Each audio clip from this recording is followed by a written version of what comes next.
You slide into the world in a patch of flattened grass beside a slow brown river. Your eyes are already open. Your fur is already dry within the hour. You are born ready to run. Your mother stands over you, huge and calm, her body the size of a small boulder. 4 of your littermates press against her flank. You find a space between 2 of them and begin to nurse. The herd surrounds you in a loose circle. Aunts, cousins, an old male with a raised bump of bare skin on his snout. 20 animals, maybe more, all grazing the same stretch of riverbank grass. You are 1 day old, and already you can walk. Already you can swim. Your mother noses you toward the water's edge. The river is wide and the color of steeped tea. You hesitate at the edge, front paws sinking into the mud. Then you step in. Your body knows what to do. Your nose and eyes and ears sit high on your skull, made to break the surface while the rest of you stays hidden below. You paddle in a slow circle, panicking for a moment, then settling into rhythm. This water is your shelter. It is also your danger. Something long and dark moves beneath the surface 30 feet upstream, and every capybara near you goes still at once. The caiman submerges. The herd exhales, and grazing resumes. You are 1 week old now, and you have learned the first rule of your life. Watch the water, but never fear it enough to leave it. The group you live in is not simple. There is the old male with the swollen scent gland, the one the others defer to. There are females who nurse pups that are not their own, switching calves without hesitation, so that any pup in danger has a dozen mothers instead of 1. You yourself have already nursed from 3 different females this week. There is safety in this. A predator that finds 1 capybara alone finds an easy meal. A predator that finds 40 capybaras grazing together finds 40 pairs of eyes, 40 sets of ears, and a wall of bodies that scatters in every direction at the first alarm bark. You are 3 weeks old, and your legs have grown long enough to keep pace with the adults. You graze now instead of only nursing. Soft marsh grass first, then the tougher reeds along the drier ground. A pila bird lands on the back of an adult male 10 feet from you. It walks along his spine, plucking ticks from his hide. He does not flinch. You watch this and understand, in whatever way a young capybara understands anything, that this is normal. This is how things are done here. The dry season begins to press in. The river narrows. The grass yellows and thins. You are 4 months old, weaned now, moving with the herd each morning to wherever the grazing is best. The group has grown restless. More skirmishes over feeding ground, more chases that end nowhere, dominant males chasing off young ones who wander too close to a female in season. You are not old enough for any of that yet.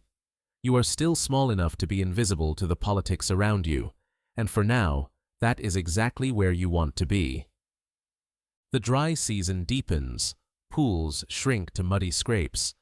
Herds that once kept their distance now crowd the same shrinking waterholes, 20 capybaras and then 60, packed shoulder to shoulder along a stretch of mud no wider than a road. Where there is crowding, there is danger. A jaguar has learned this stretch of riverbank. It has taken 2 capybaras from a neighboring group already this season. You smell it before you see it, a change in the air, faint and sour, drifting from the treeline. An old female barks once, sharp and high. The herd freezes. The jaguar is not hunting yet. It is only watching, low in the grass at the treeline, tail flicking once. But watching is enough.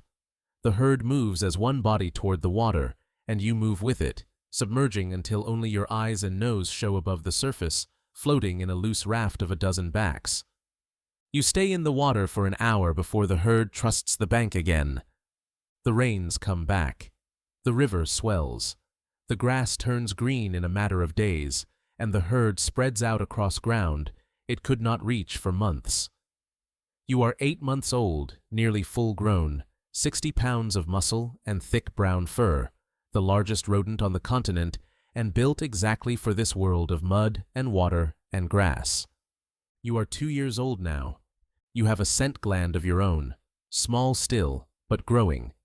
You have taken your first real chase from an older male who did not like how close you grazed to his females. You ran. You did not fight. Not yet. The herd has changed shape around you.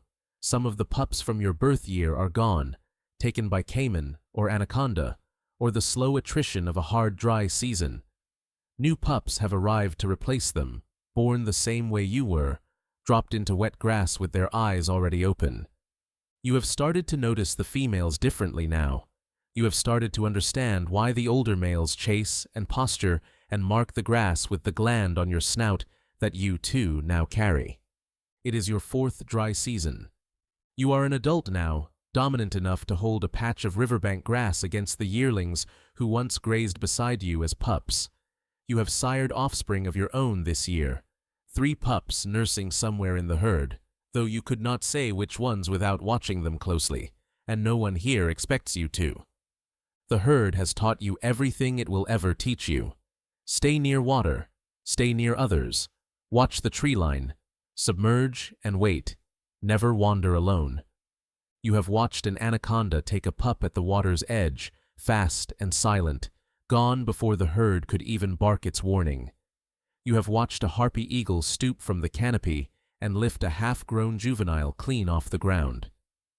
You have run from the jaguar 4 more times since that first season, and 4 more times you have made it back to the water before it closed the distance.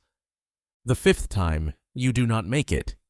It is the dry season again, water low, the herd bunched tight along a shrinking pool.